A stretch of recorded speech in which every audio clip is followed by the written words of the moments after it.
فرمایا کہ وَقَضَى رَبُّكَ أَلَّا تَعْبُدُوا إِلَّا إِيَّاهُ وَبِالْوَالِدَيْنِ إِحْسَانًا۔ فرمایا تیرے رب نے حکم دیا ہے کہ اللہ کے سوا کسی کی عبادت نہ کرو اور والدین کے ساتھ حسن سلوک کرو۔ دوسری جگہ ارشاد فرمایا وَوَصَّيْنَا الْإِنسَانَ بِوَالِدَيْهِ إِحْسَانًا، ہم نے انسان کو اپنے والدین کے ساتھ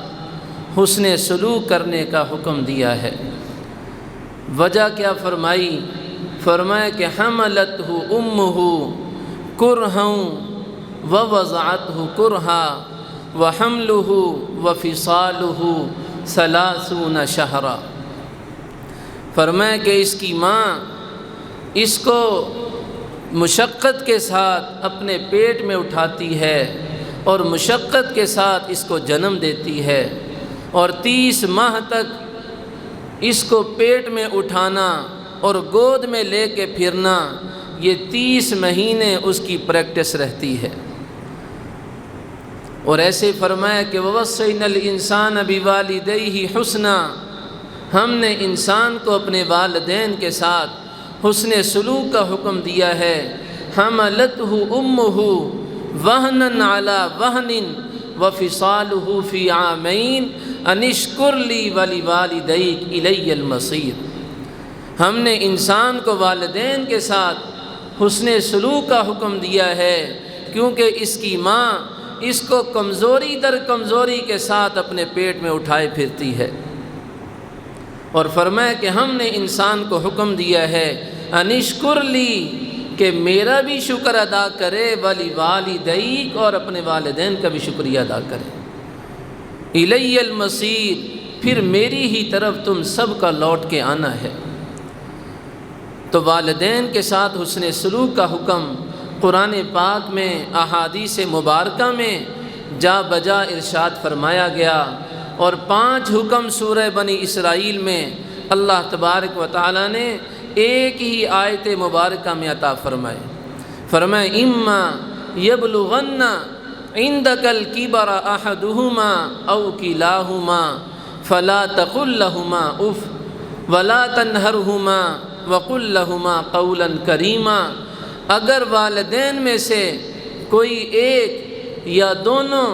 تمہاری زندگی میں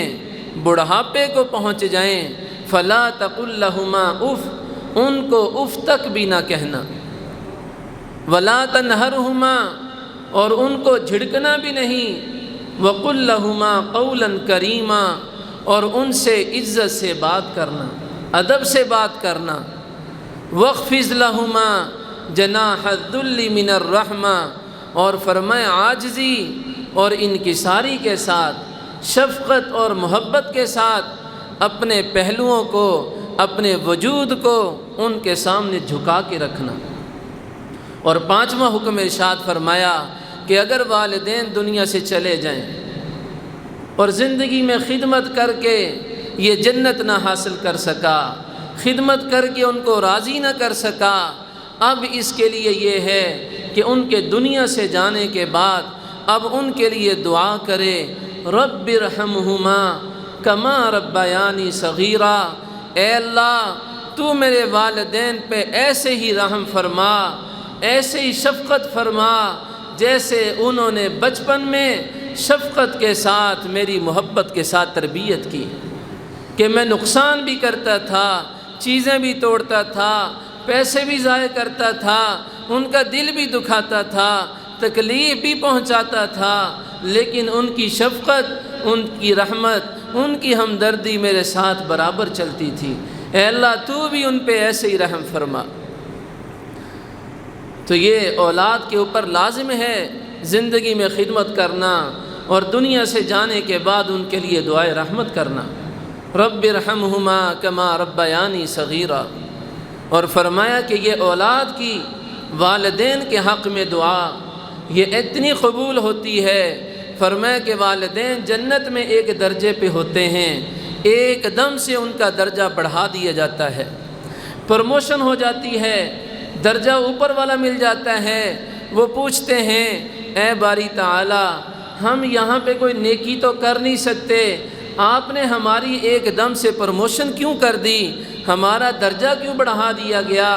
اللہ فرماتے ہیں کہ تمہاری اولاد نے تمہارے لیے دعائے مغفرت کی ہے، اس دعائے مغفرت کی وجہ سے تمہارا ایک درجہ بڑھا دیا گیا۔ تو جو اولاد نمازی ہوگی وہ ہر تشہد میں پڑھے گی ربنا اغفر لی ولی والدی وللمؤمنین، اے ہمارے رب میری بھی بخشش فرما، میرے والدین کی بھی بخشش فرما، اور تمام ایمان والوں کی بھی بخشش فرما۔ تو نمازی اولاد کے والدین کے درجات ایک دن میں کتنے بلند ہوتے ہوں گے۔ تو اس لیے ماں باپ کی خدمت کرنا، ان کو راضی کرنا، فرمایا کہ باپ اوسط ابواب الجنہ، جنت کے دروازوں میں سے مرکزی دروازہ، مین گیٹ وہ باپ ہے۔ اور فرمایا رضا الرب فی رضا الوالد وسخط الرب فی سخط الوالد، فرمایا اگر تم دیکھنا چاہو کہ اللہ تم سے راضی ہے کہ ناراض ہے، اپنے باپ کے چہرے کو پڑھ لیا کرو۔ اگر باپ راضی ہے اللہ بھی تم سے راضی ہے، اگر باپ ناراض ہے اللہ بھی تم سے ناراض ہے۔ اور فرمایا کہ الجنت تحت اقدام الامہات، جنت ماؤں کے قدموں کے نیچے رکھی گئی ہے، جنت ماں کے قدموں کے نیچے ہے۔ اور ایسے فرمایا کہ جس نے صبح صبح اپنے والدین کو جا کے صرف دیکھ لیا، محبت سے دیکھ لیا، کوئی خدمت نہیں کی، کوئی بات نہیں کی، صرف دیکھ لیا، فرمایا اس محبت سے دیکھنے سے اللہ اس کے لیے جنت کے دروازے کھول دیتے ہیں۔ تو اس لیے ماں باپ کی خدمت کریں، ماں باپ سے محبت کریں، ماں باپ کے حقوق کو ادا کرنے کی فکر کریں، اور کبھی بھی والدین کے ساتھ بے ادبی کا معاملہ نہ ہو۔ سیدنا ابو ہریرہ رضی اللہ تعالیٰ عنہ مسلمان ہو گئے، اب ماں کافرہ ہیں، نبی علیہ السلام کی خدمت میں آتے، علم حاصل کرتے، احادیث سنتے اور گھر چلے جاتے۔ جب گھر پہنچتے تو ماں ان کو پکڑ کے خوب ان کی پٹائی کرتی کہ تو نے اپنا دین چھوڑ دیا، تو نے اپنا مذہب چھوڑ دیا اور تو بے دین ہو گیا۔ تو سیدنا ابو ہریرہ رضی اللہ تعالیٰ عنہ گردن جھکائے اپنی والدہ سے جوتے بھی کھا رہے ہیں، پٹائی بھی کروا رہے ہیں، لیکن زبان سے ایک لفظ بھی بے ادبی کا نہیں نکال رہے،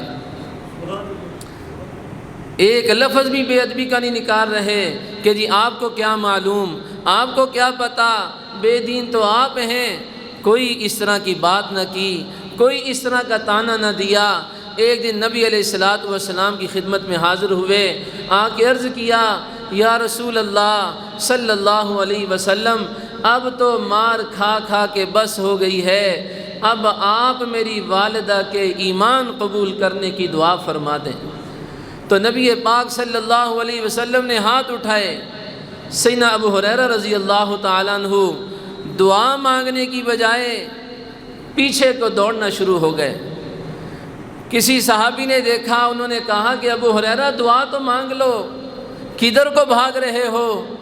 فرمایا کہ میں یہ دیکھنا چاہتا ہوں کہ میں پہلے گھر پہنچتا ہوں کہ میرے محبوب کی دعا پہلے گھر پہنچتی ہے۔ تو جب گھر کے دروازے پہ پہنچے تو ابو ہریرہ کی والدہ دروازے پہ کھڑی ہیں کہ بیٹا مجھے بھی اسی محمد کے پاس لے چل جس کا تو غلام ہے، میں بھی اس کا کلمہ پڑھنا چاہتی ہوں صلی اللہ علیہ وسلم۔ تو والدہ کو لے کے آئے اور فرمایا کہ میرے محبوب علیہ السلام کی دعا میرے پہنچنے سے پہلے پہنچ گئی۔ تو صحابی رسول ہیں اور اتنی احادیث کے راوی ہیں، لیکن والدہ کا اتنا ادب و احترام کہ حق پہ ہوتے ہوئے بھی والدہ کے ساتھ کوئی بے ادبی نہیں۔ امام اعظم ابو حنیفہ رحمۃ اللہ علیہ بہت بڑے امام ہیں، اللہ نے بہت علم عطا فرمایا ہے، لیکن ان کی والدہ، ان کو کسی اور عالم پر یقین تھا، جب کوئی مسئلہ پیش آتا تو امام ابو حنیفہ سے کہتی کہ بیٹا مجھے ان کے پاس لے چل، میں نے ایک مسئلہ ان سے پوچھنا ہے۔ تو کبھی نہیں کہا کہ اماں وہ تو میرے سے مسئلے پوچھ کے بتاتے ہیں، آپ میرے سے ہی پوچھ لیجئے۔ جیسی ماں کی چاہت تھی، ماں کو سواری پہ بٹھاتے اور لگام جانور کی پکڑ کے اس عالم کے پاس لے جاتے، اور بہت سے مسائل میں ان کے پاس جواب نہ ہوتا اور وہ اشاروں میں امام صاحب سے اس کا جواب پوچھتے اور پھر اپنی زبان سے ان کی والدہ کو بتا دیتے۔ تو اس کو بھی بے ادبی سمجھا کہ یہ نہیں کہا کہ اماں وہ تو خود میرے شاگرد ہیں، خود میرے سے پوچھ کے بتاتے ہیں، آپ ادھر کیوں جاتی ہیں، میرے سے پوچھ لیا کریں۔ کہ جہاں پہ ماں کی چاہت ہے، جہاں پہ ماں کی خوشی ہے، وہاں ان کو لے کے جاتے۔ تو اس لیے والدین کی خدمت کریں، اللہ اس کے صدقے سے بہت درجات انسان کے بلند کرتے ہیں، دنیا میں اور آخرت میں اللہ بہت نعمتیں عطا فرماتے ہیں۔ حارثہ بن نعمان رضی اللہ تعالیٰ عنہ ایک صحابی رسول ہیں۔ نبی پاک صلی اللہ علیہ وسلم جب معراج پہ تشریف لے کے گئے تو آپ نے جنت میں کسی کے قرآن پاک پڑھنے کی آواز سنی، تو آپ نے پوچھا کہ یہ کس کی تلاوت کی آواز ہے جو جنت میں گونج رہی ہے کہ سب کو سنائی دے رہی ہے؟ تو جبرائیل امین نے بتایا کہ یا رسول اللہ صلی اللہ علیہ وسلم، یہ آپ کا غلام حارثہ بن نعمان ہے، وہ زمین پہ بیٹھا تلاوت کر رہا ہے، اللہ اس کی تلاوت جنت کے فرشتوں کو سنا رہے ہیں۔ پوچھا کہ اس کی کیا وجہ ہے؟ کہ وہ تو زمین پہ، یہ کون سا ساؤنڈ سسٹم ہے جو زمین کی آواز جنت تک پہنچا رہا ہے؟ انہوں نے بتایا کہ یہ والدہ کی خدمت اتنی حد تک کر رہے ہیں کہ اللہ کو اتنے محبوب ہیں اپنی ماں کی خدمت کی وجہ سے کہ اللہ نے حکم فرمایا ہے کہ جب تلاوت کریں تو جنت میں ان کی تلاوت سنائی جائے۔ تو ان کے بارے میں آتا ہے وہ والدہ کی ایسی خدمت کرتے، اپنے ہاتھوں سے کرتے، اپنی بیوی سے نہیں کہتے تھے،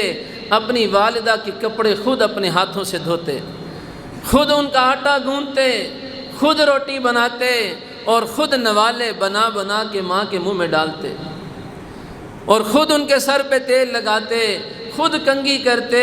اور جوئیں تک نکال کے خود مارتے، اور پھر ان کے سامنے ہاتھ باندھ کے کھڑے ہو جاتے کہ والدہ کسی چیز کی فرمائش کرتی تو ان سے دوبارہ نہ پوچھتے کہ اماں جی مجھے بات سمجھ نہیں آئی، آپ دوبارہ بتا دیں کہ کہیں ان کے دل میں احساس کمتری پیدا نہ ہو جائے کہ میں اب بوڑھی ہو گئی ہوں، میری باتیں اب ان کو سمجھ نہیں آتی، بلکہ اپنی بیوی کو بلاتے اور اشارتاً ان سے پوچھتے کہ اماں جی نے کیا کہا ہے۔ اگر ان کو سمجھ آیا ہوتا وہ بتا دیتی، اگر ان کو بھی سمجھ نہ آتی تو اپنے اندازے کے مطابق جو چیزیں سمجھ آتی کہ اس کی فرمائش کی ہوگی، اس چیز کو مانگا ہوگا، وہ سب چیزیں لا کے سامنے رکھ دیتے، جو ان کو ضرورت ہوتی وہ لے لیتی اور بقیہ چیزیں یہ اٹھا لیتے۔ تو فرمایا کہ آپ کے وہ صحابی اتنے خدمت گزار ہیں کہ اللہ نے ان کی خدمت کی وجہ سے یہ انعام عطا فرمایا ہے کہ وہ تلاوت دنیا میں کرتے ہیں لیکن ان کی آواز جنت میں سنائی دیتی ہے۔ امام زین العابدین رحمۃ اللہ علیہ جو اہل بیت میں سے ہیں، سیدنا حسین رضی اللہ تعالیٰ عنہ کی اولاد ہیں اور ان سے ہی آگے ان کی نسل چلی، تو والدہ کی بہت خدمت کرتے لیکن اپنی والدہ کے ساتھ ایک پلیٹ میں کھانا نہیں کھاتے تھے، اپنا الگ کھانا ڈال کے کھاتے۔ حالانکہ عرب کے اندر یہ رواج ہے کہ وہ اکٹھے ایک برتن میں کھانا کھانے کو پسند کرتے ہیں، یہ تو عجم کا طریقہ ہے کہ ہم الگ الگ برتن میں ڈال کے کھاتے ہیں، وہ تو بڑے ایک ہی برتن میں ڈال کے سب اکٹھے بیٹھ کے کھانا پسند کرتے ہیں۔ تو کسی نے پوچھا کہ آپ اپنی والدہ کی خدمت تو بہت کرتے ہیں لیکن آپ ان کے ساتھ بیٹھ کے کھانا کیوں نہیں کھاتے؟ تو فرمایا کہ میں ایک برتن میں اپنی والدہ کے ساتھ اس لیے کھانا نہیں کھاتا کہ ممکن ہے کسی لقمے پہ، کسی بوٹی پہ میری والدہ کی نظر ہو اور وہ ان کو محبوب ہو اور میرا ہاتھ وہاں پہ پہنچ جائے تو کہیں میں گناہ گار نہ ہو جاؤں، میں نافرمانوں میں شامل نہ ہو جاؤں، اس لیے میں ان کے ساتھ ایک برتن میں کھانا نہیں کھاتا۔ حضرت موسیٰ علیہ السلام کا واقعہ آپ نے بھی سنا ہوگا، بہت مشہور واقعہ ہے کہ ایک مرتبہ موسیٰ علیہ السلام نے اللہ تعالیٰ سے دعا کی کہ اے باری تعالیٰ میں اپنا جنت کا ساتھی دیکھنا چاہتا ہوں، جنت کا پڑوسی دیکھنا چاہتا ہوں کہ میرا جنت میں پڑوسی کون ہوگا۔ تو اللہ نے ارشاد فرمایا اے موسیٰ فلاں چوراہے پہ، فلاں چوک پہ ایک قصاب ہے، ایک کسائی ہے جو سارا دن گوشت بیچتا ہے، وہ جنت میں آپ کا ساتھی ہوگا۔ اب موسیٰ علیہ السلام بڑے حیران ہوئے کہ میں اللہ کا نبی اور رسول، کہ اللہ نے مجھے کتاب عطا فرمائی، مجھے الگ شریعت عطا فرمائی، اور میں کلیم اللہ میرے ساتھ ہم کلام ہوتے ہیں، میرا کوئی جنت کا پڑوسی، کوئی تہجد گزار ہوتا، کوئی شب بیدار ہوتا، کوئی اللہ کا بہت بڑا ولی ہوتا۔ اللہ فرما رہے ہیں کہ میرا جنت کا ساتھی ایک قصاب ہے، ایک گوشت بیچنے والا ہے۔ اب صبح کو اس کے پاس چلے گئے اور جا کے سارا دن بیٹھے رہے کہ میں دیکھوں اس کا کون سا عمل اللہ کو پسند ہے جس کی وجہ سے اللہ نے اس کو میرا جنت کا ساتھی بنایا ہے۔ اب سارا دن بیٹھے دیکھتے رہے، کوئی خاص عمل نظر نہ آیا۔ لوگ آ رہے ہیں، کسٹمر آ رہے ہیں اور اس کو ڈیمانڈ کرتے ہیں، وہ گوشت بنا بنا کے ان کو پیک کر کے دیتا جا رہا ہے۔ جب شام ہوئی اس نے ایک چھوٹا سا گوشت کا نرم حصہ اپنے کپڑے میں، اپنے رومال میں لپیٹا اور دکان کو بند کیا اور گھر کو جانے لگا۔ تو موسیٰ علیہ السلام نے اس سے فرمایا کہ بھائی میں مسافر ہوں، میں آپ کا مہمان بننا چاہتا ہوں، آپ مجھے اپنے ساتھ ایک رات کے لیے رکھ سکتے ہیں؟ تو چونکہ مہمان نوازی یہ ان کی گٹی میں تھی، ان کی طبیعت میں تھی، انہوں نے فرمایا کہ ہاں میں آپ کو ساتھ لے جاتا ہوں اور آپ کی مہمان نوازی کرتا ہوں۔ تو موسیٰ علیہ السلام کے ذہن میں یہ تھا کہ ممکن ہے یہ رات کے اخیر پہر میں کوئی اللہ کی عبادت کرتا ہو جو اللہ کو بہت پسندیدہ ہو، اس لیے اس کے ساتھ ہو لیے۔ جب اس کے ساتھ گھر پہنچے تو دیکھا کہ اس نے وہ گوشت کا ٹکڑا نکالا، اس کو تیار کیا، اس کو پکایا اور پھر ایک کمرے کا دروازہ کھولا۔ وہاں پہ ایک نحیف سی بوڑھی عورت لیٹی ہوئی تھی جو ہڈیوں کا ڈھانچہ تھی، اس کو سہارا دے کے بٹھایا اور نوالے بنا بنا کے اس کے منہ میں ڈالنا شروع کیے۔ جب اس نے کھانا کھا لیا، اس نے منہ صاف کیا تو اس کے ہونٹ ہلے، جو موسیٰ علیہ السلام کو سنائی نہ دیا کہ اس عورت نے کیا کہا ہے۔ جب وہ موسیٰ علیہ السلام کے پاس آیا تو حضرت نے پوچھا کہ بتاؤ یہ بڑھیا کون ہے، اور جب تم کھانا کھلا کے فارغ ہوئے تھے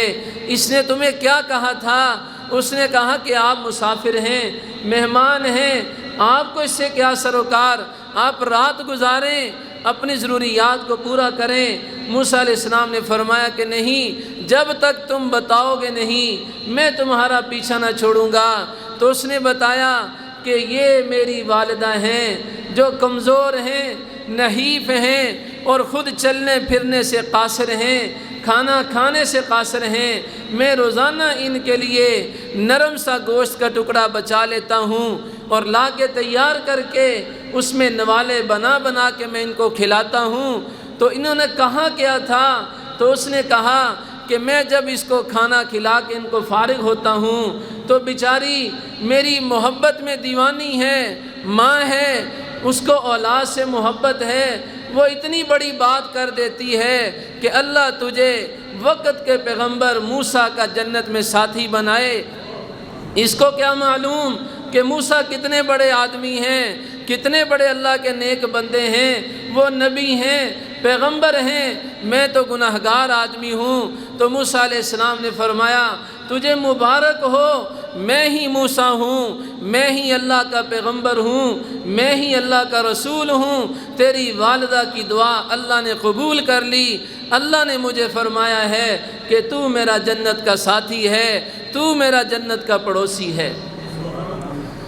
تو اس لیے میرے عزیزو، ماں باپ کی دعائیں انسان کو پر لگا دیتی ہیں۔ دنیا میں بھی انسان پرواز کرتا ہے اور آخرت میں بھی انسان کو پرواز نصیب ہو جاتی ہے۔ تو اس لیے ماں باپ کی خدمت کریں، ان سے محبت کریں۔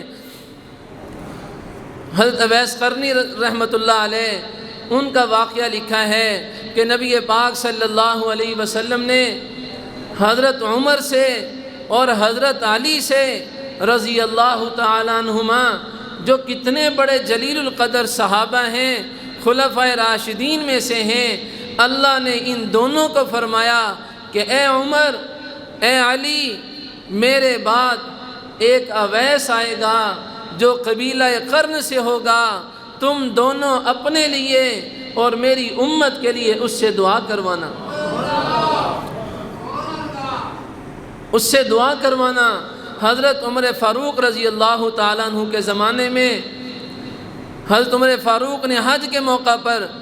تمام لوگوں کو روک لیا اور فرمایا کہ بتاؤ تم میں سے یمن والے کون سے ہیں، وہ کھڑے ہو جائیں، باقی بیٹھے رہیں۔ تو یمن والے کھڑے ہو گئے۔ فرمایا کہ تم میں سے قبیلہ قرن والے کھڑے رہیں، باقی سب نیچے بیٹھ جائیں۔ تو ایک آدمی کھڑا رہا۔ تو حضرت عمر نے فرمایا کہ تم اویس کو جانتے ہو؟ انہوں نے کہا کہ میں اویس تو نہیں ہوں، لیکن اویس میرے بھائی کا بیٹا ہے اور وہ دیوانہ سا ہے، مجنوں سا ہے، اپنی مگن میں رہتا ہے۔ فرمایا کہ وہ کدھر ہے؟ اس نے بتایا کہ وہ عرفات کی طرف اونٹ چرانے کے لیے گیا ہوا ہے۔ حضرت عمر اور حضرت علی دونوں دوڑے عرفات کی طرف، تو جا کے دیکھا کہ ایک کیکر کے نیچے، ایک درخت کے نیچے اویس قرنی نماز پڑھ رہے اور ارد گرد اونٹ چرتے پھر رہے ہیں۔ تو یہ ان کے پاس بیٹھ گئے۔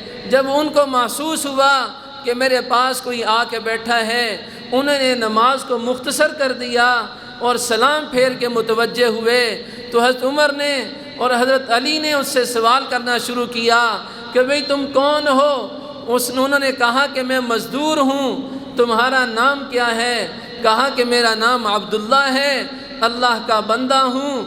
تو انہوں نے فرمایا کہ نہیں، تم اویس نہیں ہو۔ تو انہوں نے سوال کیا کہ بھئی تو آپ میرے سے کیوں پوچھ رہے ہیں اور آپ کون ہیں؟ میں آپ کو نہیں جانتا۔ تو حضرت علی نے فرمایا کہ یہ خلیفہ وقت امیر المومنین عمر ہیں اور میں علی المرتضیٰ ہوں۔ ہمیں نبی پاک صلی اللہ علیہ وسلم نے اپنی زندگی میں حکم ارشاد فرمایا تھا کہ اویس سے اپنے لیے اور میری امت کے لیے دعا کروانا۔ اب وہ سن کے رونے لگے کہ آپ خلیفہ وقت ہیں اور یہ علی المرتضیٰ ہیں جو آپ کے اہل بیت میں سے ہیں، جلیل القدر صحابی ہیں، میری کیا مجال ہے کہ میں آپ کے لیے دعا کروں؟ انہوں نے فرمایا کہ ہمیں تو ایسے ہی حکم ہے کہ آپ ہمارے لیے دعا کریں۔ اور اسی طرح سے ان کے بارے میں لکھا ہے کہ جنت میں لوگ جا رہے ہوں گے، جب اویس قرنی آئیں گے اللہ جنت کے دروازے پہ ان کو روک دیں گے اور فرمائیں گے کہ بھئی ابھی تم نے جنت میں نہیں جانا۔ وہ ڈر جائیں گے کہ نہ جانے اللہ میرے لیے کیا فیصلہ سنانے والے ہیں۔ تو اللہ فرمائیں گے کہ اے اویس اپنی پچھلی جانب دیکھو، وہاں پہ ایمان والے جو جہنم میں جا رہے ہوں گے ایک بہت بڑی تعداد میں موجود ہوں گے۔ اللہ فرمائیں گے کہ اے اویس تو جس کی طرف اشارہ کرتا چلا جائے گا میں اس کے لیے جنت کا فیصلہ کرتا جاؤں گا۔ تو نبی علیہ السلام نے ان حضرات کو فرمایا کہ ان سے دعا کروانا۔ اے اللہ کے نبی ان میں کیا خاص بات ہے؟ فرمایا کہ اس نے اپنی والدہ کی اتنی خدمت کی ہے، اتنی خدمت کی ہے کہ اب وہ ہاتھ اٹھاتا ہے اللہ اس کے ہاتھوں کو خالی نہیں لوٹاتے، اللہ اس کے ہاتھوں کو خالی نہیں لوٹاتے۔ تو اس لیے ہمیں بھی چاہیے کہ ہم بھی اپنے خوب احترام کریں، خوب ان کے اوپر خرچ کریں، ان سے دعائیں لیں۔ والدین کی اولاد کے لیے بڑی خدمات ہوتی ہیں، بڑی قربانیاں ہوتی ہیں۔ نبی علیہ الصلوۃ والسلام کے زمانے کا ایک واقعہ ہے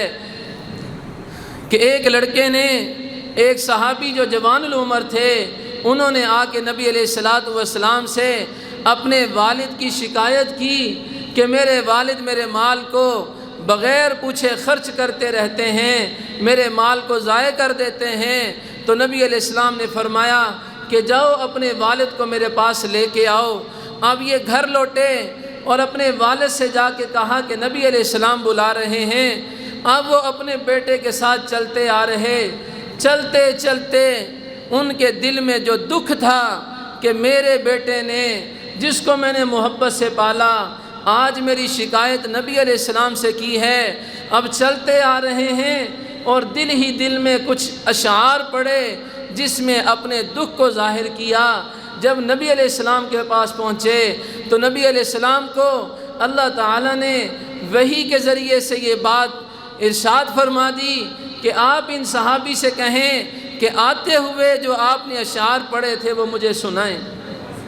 چنانچہ نبی علیہ الصلوۃ والسلام نے ان کے والد سے فرمایا کہ آپ کی بات میں بعد میں سنوں گا، پہلے آپ مجھے وہ اشعار سنائیں جو آپ نے رستے میں آتے ہوئے پڑھے تھے۔ وہ رو کے عرض کرنے لگے، یا رسول اللہ صلی اللہ علیہ وسلم، ہمارا آپ کے اوپر پہلے بھی یقین تھا، اس بات سے میرا یقین اور بڑھ گیا کہ وہ اشعار تو میرے کانوں نے نہیں سنے، آپ کو اللہ نے وحی کے ذریعے سے اطلاع پہنچا دی۔ تو انہوں نے اشعار سنانا شروع کیے، غزوتک مولودا وعلتک یافعا تعل بما اجنی علیک وتنہل، کہ اے میرے بیٹے، میں نے تجھے بچپن میں غذا کھلائی، تجھے جوانی کے بعد بھی تیرا خرچہ اٹھایا۔ اذا لیلۃ نابتک بشکوی الا لشکواک الا ساہرا اتململ، اگر کسی رات میں تجھے تکلیف پہنچی تو میں تیری تکلیف کی وجہ سے سو نہ سکا، کأنی انا المطروق دونک بالذی طرقت بہ دونی فعینای تحمل، کہ گویا کہ وہ تکلیف تجھے نہیں پہنچی بلکہ وہ تکلیف مجھے پہنچی ہے۔ تخاف الردى نفسی علیک وانہا لتعلم ان الموت وقت مؤجل، مجھے ہر وقت تیری زندگی کی فکر رہتی تھی، حالانکہ مجھے معلوم تھا کہ موت ایک وقت مقررہ پہ آئے گی۔ فلما بلغت السن والغایۃ التي الیہا مدى ما كنت فیک اؤمل، جب تو اپنی جوانی کی عمر کو پہنچ گیا اور اس وقت کو پہنچ گیا جس کی میں امید رکھتا تھا، جعلت جزائی غلظۃ وفظاظۃ کأنک انت المنعم المتفضل، تو نے میرا صلہ سختی کے ساتھ اور ترش روئی کے ساتھ دیا، گویا کہ میں تیرا محسن نہیں بلکہ تو میرا محسن ہے۔ فلم ترى فلیتک اذ لم ترى حق ابوتی فعلت کما الجار المجاور یفعل، اگر تو باپ کی ابوت کا حق نہیں دے سکتا تھا، کم از کم میرے ساتھ وہ سلوک تو کرتا جو ایک اچھا ہمسایہ اپنے ہمسائے سے کرتا ہے۔ تو جب یہ باتیں سنائیں، اب نبی علیہ الصلوۃ والسلام یہ اشعار سن کے آپ کی آنکھوں میں بھی آنسو جاری ہیں۔ آپ نے اس بیٹے سے کہا، انت ومالک لابیک، تو اور تیرا مال تیرے باپ کا ہے، وہ جیسے چاہے تجھے بھی استعمال کرے، جیسے چاہے تیرے مال کو بھی خرچ کرے۔ تو میرے عزیزو، والدین پہ کھلے دل سے خرچ کرنا، اللہ تبارک و تعالیٰ اس کا صلہ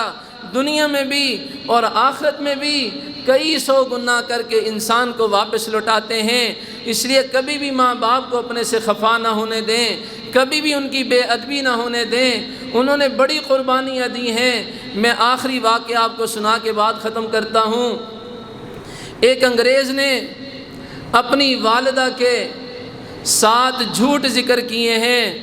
اس نے کہا کہ میری ماں نے میرے ساتھ زندگی میں 7 جھوٹ بولے ہیں۔ سب سے پہلا جھوٹ، میری والدہ نے میرے ساتھ یہ بولا کہ میں چھوٹا سا تھا، میرا باپ فوت ہو گیا اور میری والدہ کام کاج کرتی، اس سے کچھ پیسے کماتی اور اس سے گھر کا راشن لاتی، اس سے کھانا پکتا۔ اب کھانا اتنا تھوڑا ہوتا کہ بمشکل ہمارا گزارا ہوتا تھا، تو میری والدہ چاول پکاتی کچھ چاول میری پلیٹ میں ڈال دیتی، کچھ اپنی پلیٹ میں ڈال لیتی، اور میں اپنے چاول بڑی محبت سے شوق کے ساتھ میں جلدی سے ختم کر دیتا، تو میری والدہ دیکھتی کہ بچے کو ابھی اور طلب ہے، ابھی اور بھوک لگی ہوئی ہے، تو میری والدہ اپنی پلیٹ کے چاول بھی میری پلیٹ میں ڈال دیتی اور کہتی eat my son I am not hungry, میرے بیٹے یہ بھی تم کھا لو، مجھے بھوک نہیں ہے،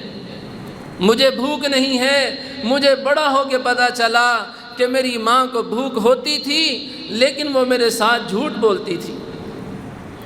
اور دوسرا اس نے کہا کہ ہم ہفتے کے بعد فشنگ کرتے تھے، قریب دریا میں جاتے اور وہاں سے مچھلیاں پکڑ کے لاتے، تو میری والدہ نے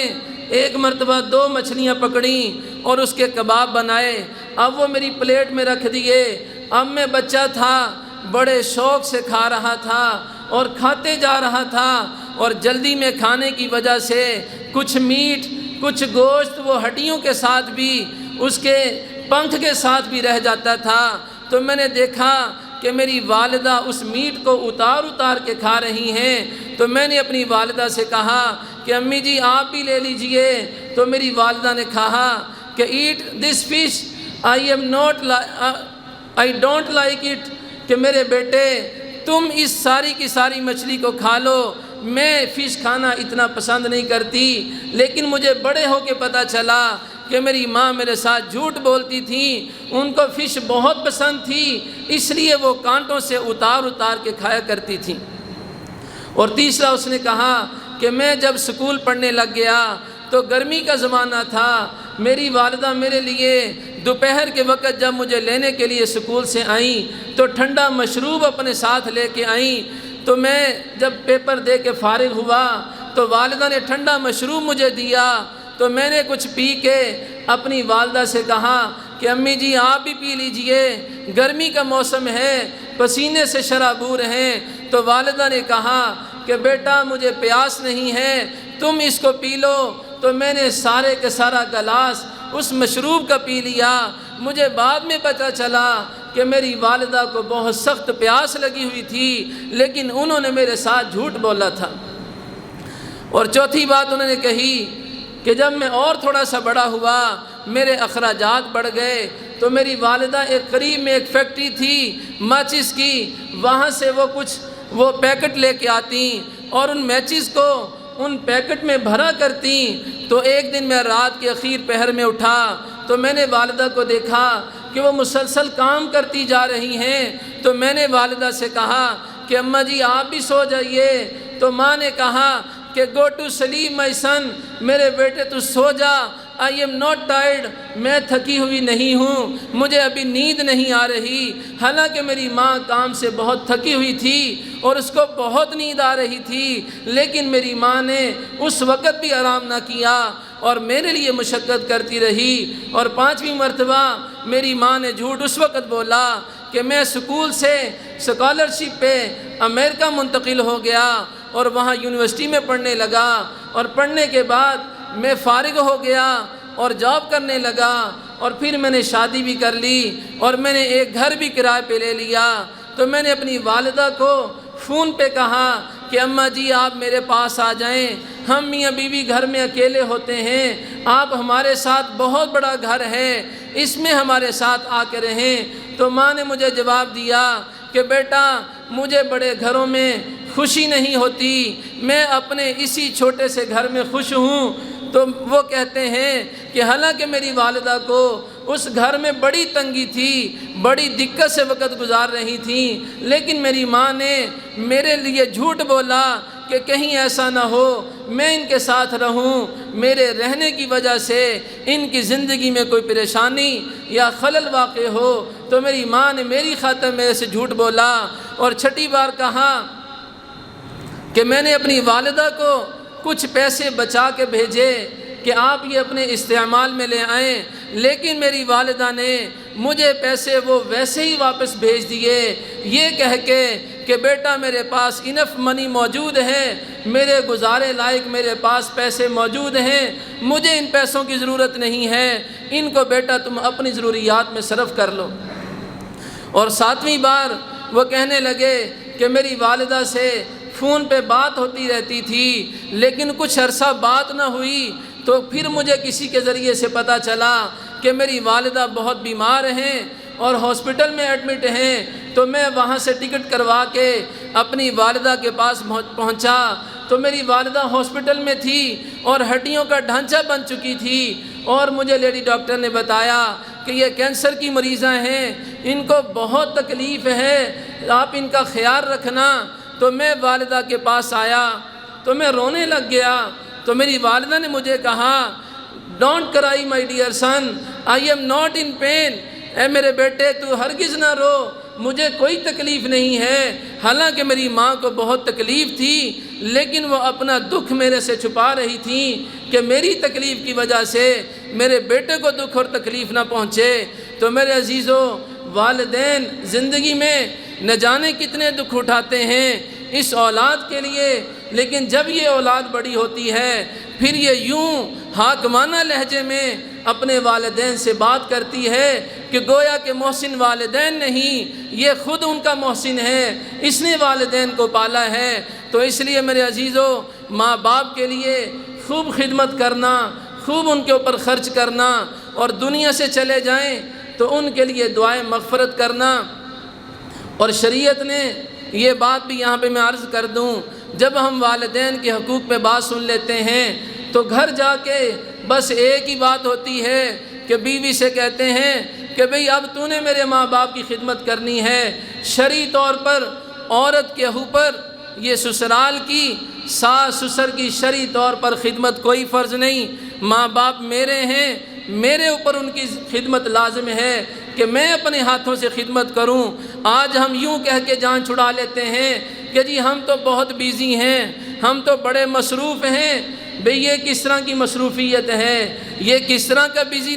بزنس ہے کہ جو والدین کی خدمت کے لیے وقت نہیں دے رہا؟ ایسی مصروفیت پہ تو لعنت بھیج دینی چاہیے کہ جنہوں نے روز اول سے ہمیں پالا، آج ان کو خدمت کے لیے ہمارے پاس وقت نہیں، ان کے پاس بیٹھنے کے لیے وقت نہیں۔ تو آج کا سب سے بڑا المیہ یہ ہے کہ ماں باپ کو وقت دینا، ماں باپ کے پاس بیٹھنا، ان کے دکھوں کو سننا، وگرنہ پھر ایسا وقت بھی آتا ہے کہ ماں باپ ایسے بے بس ہو جاتے ہیں، اور بڑھاپے میں ایک تو انسان کو دکھ ہوتا ہے کہ اپنے ماں باپ اس کے جدا ہو گئے، اس کے رشتہ دار کتنے دنیا سے چلے گئے، اور اولاد کو پالا تھا، اب اولاد بھی اس کے پاس بیٹھنے کو تیار نہیں، اس کے دکھ سننے کو تیار نہیں۔ اب انسان کی کیسی بے بسی ہوتی ہے اور کیسی بے کسی ہوتی ہے۔ تو اس لیے میرے عزیزو، ماں باپ کو وقت دینا یہ سب سے اہم چیز ہے۔ جب آپ والدین کے پاس بیٹھیں گے انشاءاللہ اللہ دنیا کے مسائل بھی حل کریں گے، اللہ آخرت میں بھی عزتیں عطا فرمائیں گے۔ تو آج کا پیغام یہی ہے، آج کا میسج یہی ہے کہ اپنے ماں باپ کی خود اپنے ہاتھوں سے خدمت کریں، بیوی کو حکم نہ لگائیں۔ میں نے کئی جگہ پہ ایسے بیان کیا تو بعد میں پتہ چلا کہ مرد گھروں میں گئے تو جا کے بیوی کو آرڈر لگا دیا کہ بس بھئی اگر اس گھر میں رہنا ہے تو ماں باپ کی خدمت کرنی پڑے گی۔ بھئی اس کے تو ماں باپ نہیں ہیں، ماں باپ تو میلے ہیں، اس کو تو نہیں پالا، مجھے پالا ہے، اس کے اوپر تو والدین نے محنت نہیں کی، میرے اوپر محنت کی ہے۔ باپ سارا دن گرمی اور سردی کے تھپیڑے کھاتا ہے، ماں دن اور رات ملازمہ کی طرح خدمت کرتی ہے۔ اب یہ انسان جب بڑا ہوتا ہے، یہ بچہ بڑا ہوتا ہے، اب یہ خدمت کرنے سے قاصر آ جاتا ہے۔ تو اس لیے میرے عزیزو، سب اس بات کا عزم کرتے ہیں۔ بڑا افسوس ہوتا ہے جب میں سنتا ہوں کہ اولاد نے باپ کو مارا، ماں کو گالیاں دیں۔ یہ آج سوشل میڈیا پہ کتنے واقعات آتے ہیں، کتنی ویڈیوز موجود ہیں۔ ہمارے تعلق والوں میں کتنے لوگ ہیں جو باپ بتاتا ہے کہ جی اولاد میرے ساتھ یہ کر رہی ہے، اور باپ نے اولاد پہ کیس کیا ہوا ہے، اولاد نے باپ کے اوپر کیس کیا ہوا ہے۔ تو اس لیے والدین کو خوش کریں، والدین سے دعائیں لیں، اور فرمائے کہ اگر زندگی میں والدین کی ہم خدمت نہ کر سکے، ان کا حق نہ ادا کر سکے، تو فرمائے کہ ان کے مرنے کے بعد ایک تو ان کے لیے دعائے مغفرت کرنا، دعائے رحمت کرنا، اور دوسرا جو ان کے رشتہ دار ہیں، جو ان کے دوست احباب ہیں، جن کے ساتھ بیٹھ کے وہ کھاتے پیتے تھے، ان کے ساتھ اچھا سلوک کرنے سے بھی اللہ اتنا ہی اجر عطا فرماتے ہیں جتنا کہ اپنے والدین کی خدمت پہ اجر عطا فرماتے ہیں۔ عبداللہ بن عمر رضی اللہ تعالیٰ عنہما اپنے خادم کے ساتھ ایک سفر پہ جا رہے تو رستے میں ایک بدو دور سے دوڑتا ہوا آیا اور عبداللہ بن عمر سے آ کے ملا، تو عبداللہ بن عمر سواری سے اترے، بڑے ادب سے ان کو ملے، بڑی محبت سے ملے، اور جتنے آپ کے پاس دراہم تھے، دینار تھے، وہ سب کے سب اس کو دے دیے۔ تو جب سفر پہ دوبارہ چلے، خادم نے پوچھا کہ حضرت یہ آپ نے کیا کیا؟ سارے کے سارے دینار، ساری کی ساری پونجی اس ایک بدو کو دے دی، اس کو تو تھوڑے سے پیسے دے دیتے، اس نے راضی ہو جانا تھا، اس نے خوش ہو جانا تھا۔ تو فرمایا تمہیں پتہ بھی ہے یہ دیہاتی، یہ بدو کون تھا؟ کہا جی میں نہیں جانتا۔ فرمایا کہ یہ میرے باپ عمر کا دوست تھا، یہ میرے باپ عمر کا دوست تھا، میں نے اس لیے ان کے ساتھ نیکی کی ہے کہ اللہ مجھے اتنا ہی ثواب عطا فرمائے جتنا کہ میں اپنے باپ عمر کے ساتھ حسن سلوک کرتا، اللہ مجھے اجر عطا فرماتے تو اس کے ساتھ حسن سلوک پہ بھی اللہ اتنا ہی مجھے اجر عطا فرمائیں گے۔ تو اس لیے والدین کے رشتہ داروں کے ساتھ، دوست احباب کے ساتھ، جن کے ساتھ ان کا میل جول تھا، ان کے ساتھ اچھا تعلق رکھنا، ان کے ساتھ حسن سلوک کرنا، اس سے انشاءاللہ جو خدمت میں کمی واقع ہوئی اللہ اس کو پورا فرما دیں گے۔ اللہ ان باتوں پر عمل کی توفیق عطا فرمائے۔ وآخر دعوانا ان الحمد للہ رب العالمین۔